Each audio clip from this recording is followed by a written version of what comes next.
வணக்கம் ஃப்ரெண்ட்ஸ். இந்த வீடியோவில் பார்த்தீங்கன்னா இந்திய தேசிய இயக்கம் தொடர்பான வினா விடைகள் பற்றி தான் நம்ம இப்போ பார்க்க போகிறோம். ஸோ இதுக்கு முன்னாடி பார்த்தோம் அப்படின்னா ஒரு 20 வீடியோ நான் போட்டுருக்கிறேன். பார்க்காதவங்க கீழே டிஸ்கிரிப்ஷனில் பிளேலிஸ்ட் லிங்க் நான் கொடுத்துருக்கேன்னு பாருங்கள், அங்கே போய் பார்த்து தெரிஞ்சுக்கங்க. எல்லாமே கொஸ்டின் அண்ட் ஆன்சர் அந்த ஃபார்மேட் தான் நம்ம பார்த்துட்ருக்குறோம். அதோடு மட்டும் இல்லாமல் நம்மளுடைய சேனலில் 12th ஹிஸ்ட்ரி நச்சு 40 கொஸ்டின் அண்ட் ஆன்சர் நம்ம பார்த்து முடிச்சாச்சு.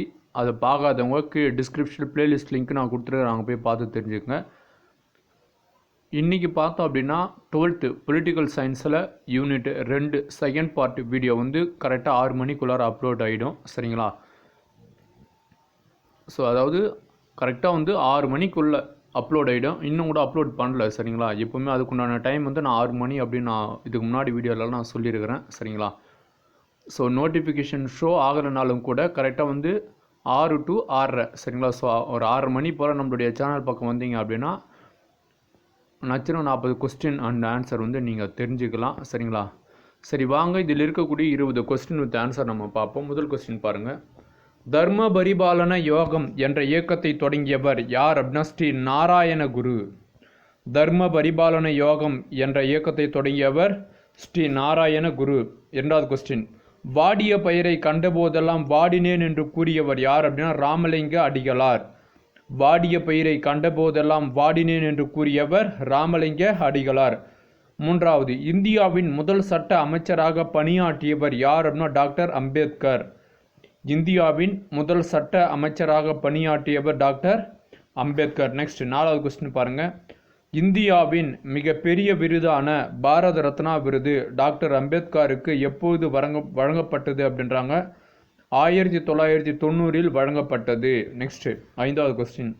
டாக்டர் அம்பேத்கர் மகத் பேரணியை தலைமையேற்று நடத்திய ஆண்டு 1927.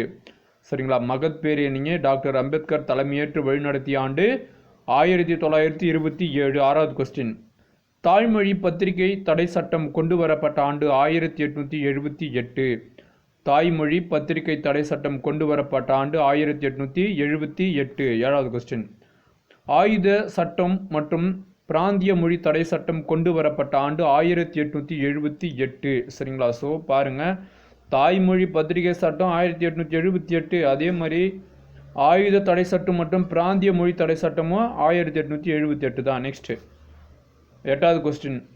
இல்பர்ட் மசோதா கொண்டு வரப்பட்ட ஆண்டு 1883. இல்பர்ட் மசோதா கொண்டு வரப்பட்ட ஆண்டு 1883. ஒன்பதாவது. இந்தியா தேசிய காங்கிரஸ் தோற்றுவிக்கப்பட்ட ஆண்டு 1885. இந்திய தேசிய காங்கிரஸ் தோற்றுவிக்கப்பட்ட ஆண்டு 1885. பத்தாவது. இந்திய தேசிய காங்கிரஸின் முதல் கூட்டத்திற்கு தலைமை வகித்தவர் யார் அப்படின்னா WC பானர்ஜி.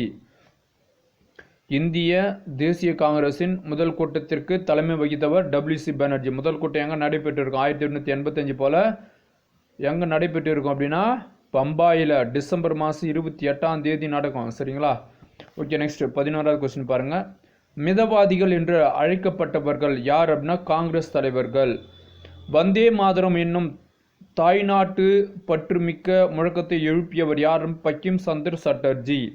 வந்தே மாதரம் என்னும் தாய்நாட்டு பற்றுமிக்க முழக்கத்தை எழுப்பியவர் பங்கிம் சந்தர் சட்டர்ஜி. நெக்ஸ்ட் 13வது பாருங்க. திராவிட முன்னேற்ற கழகம் அதாவது திமுக என்னும் புதிய கட்சியை தொடங்கியவர் யார் அப்படின்னா அண்ணாதுரை. திராவிட முன்னேற்ற கழகம் என்னும் புதிய கட்சியை தொடங்கியவர் அண்ணாதுரை. 14வது. சென்னை 1000 விளக்கு பகுதியில் இலவச மதிய உணவு திட்டம் யாரால் அறிமுகப்படுத்தப்பட்ட அப்படின்னா தியாகராய செட்டியார். சென்னை 1000 விளக்கு பகுதியில் இலவச மதிய உணவு திட்டம் யாரால் அறிமுகப்படுத்தப்பட்டதுன்னா தியாகராய செட்டியார். 15வது.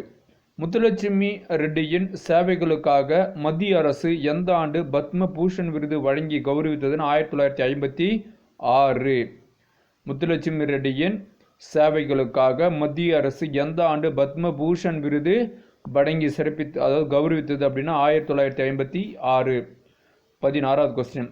தியாகராஜ பாகவருக்காக தர்மாம்பாள் அவர்கள் வழங்கிய பட்டம் ஏழிசை மன்னர்.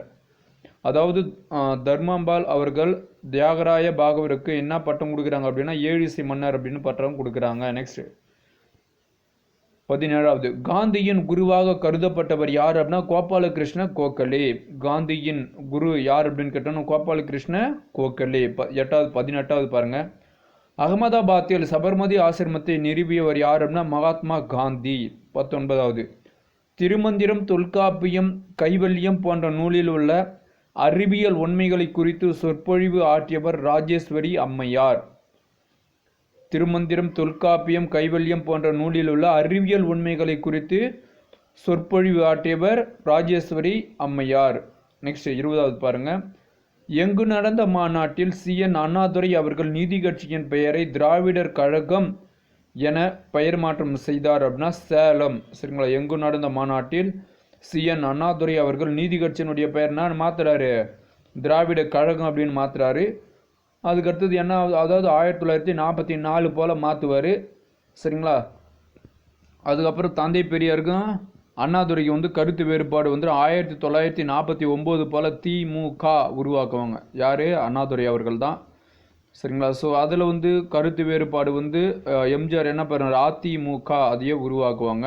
சரிங்களா, ஓகே ஃப்ரெண்ட்ஸ், அவ்வளோதான். பார்த்தீங்க அப்படின்னா இந்த வீடியோவில் இருக்கக்கூடிய 20 கொஸ்டின் வித் ஆன்சர். இந்த வீடியோ உங்களுக்கு பிடிச்சிருக்கு நான் நம்புகிறேன். இந்த வீடியோ உங்களுக்கு பிடிச்சிருந்தா மறக்காமல் லைக் பண்ணுங்கள். இந்த வீடியோ பற்றின தகவலுக்கு கமெண்ட் பண்ணுங்கள், உங்களுடைய ஃப்ரெண்ட்ஸுக்கு ஷேர் பண்ணுங்கள். இது வரைக்கும் நம்மளுடைய லோக்கல் தமிழ் TNPSC ஷார்ட்கட் சேனலை சப்ஸ்கிரைப் பண்ணாதுங்க, ப்ளீஸ் சப்ஸ்கிரைப் பண்ணிங்க. அப்படியே பக்கத்தில் இருக்கக்கூடிய நோட்டிஃபிகேஷன் சிம்பிள் ஒரு கிளிக் பண்ணி வச்சுக்கோங்க. இந்த வீடியோ பார்த்ததற்கு நன்றி. அடுத்த ஒரு வீடியோவில் சந்திப்போம். நன்றி.